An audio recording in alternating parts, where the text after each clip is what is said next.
Well, the people have spoken. Forget Poizner. Meg Whitman is poised to take on Jerry Brown. He called her out. She said he didn't have a plan for California. And so it begins. And the other big GOP winner, Carly Fiorina. She's already taking jabs at Barbara Boxer. Lauda saw Barbara Boxer briefly on television this morning and said what everyone says, God, what is that hair? And L.A. doesn't need an election to vote for Derek Fisher. Laker fans love him, and after last night, they love him even more. But can Fish and Kobe lead the Lakers to another title? All the stories people are talking about and everything you need to know right now on The Filter.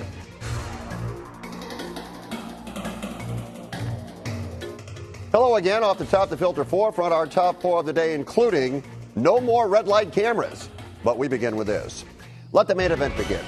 She talks about waste and abuse. She paid herself $120 million, and then eBay had to lay off 10% of its workforce.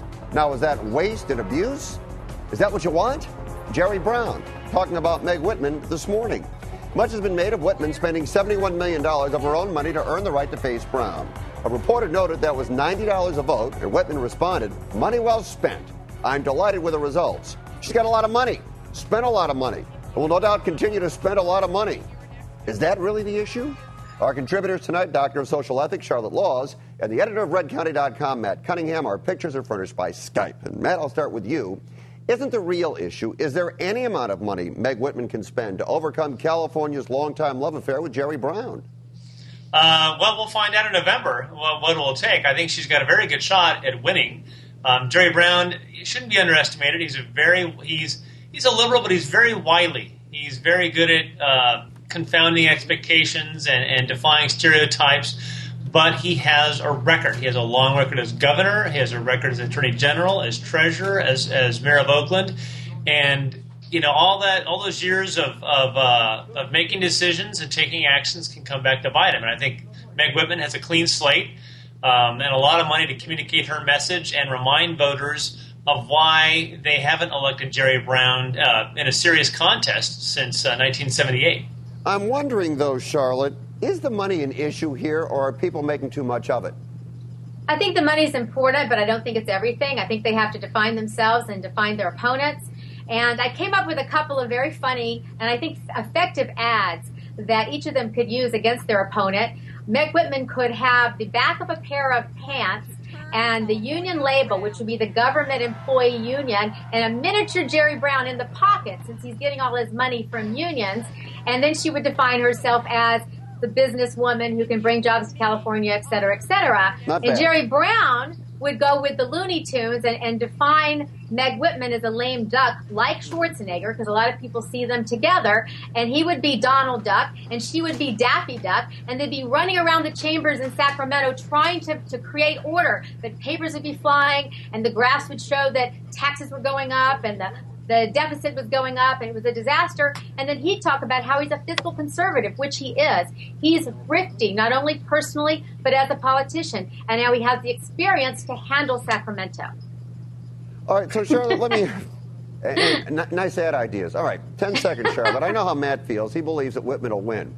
We have 5 seconds here. What do you think? Whitman or Brown? I know it's early. What do you think? Well, I think Jerry Brown is going to win because, A, there are more Democrats in this state than there are Republicans. I think he's going to get the independent vote because he really is a very independent person. He wasn't even a Democrat. He had gone out of the Democratic Party until recently. He was an independent for quite a while. And he's a tireless campaigner. He has tons of energy, and he can push, push, push. So, her money will help her quite a bit, but I don't think it's everything. Okay, talking about money.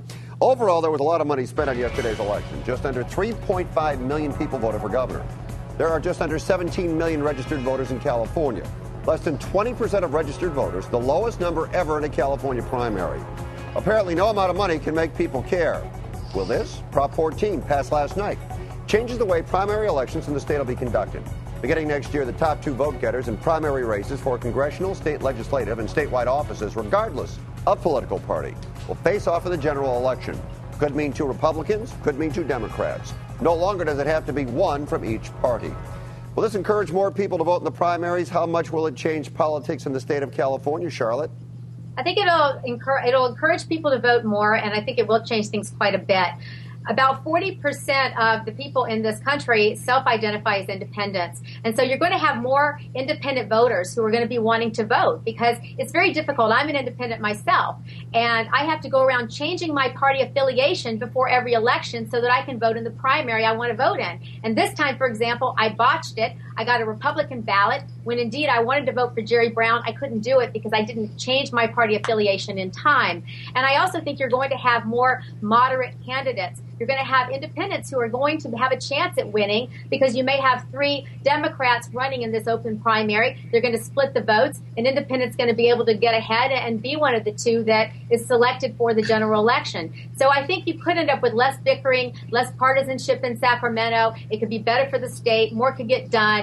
It certainly isn't good now, so I think it's worth a shot. All right, Matt, from the Republican side, what do you think about this idea? Well, I think from just a citizen's side, I think it's a bad idea. It's not going to increase.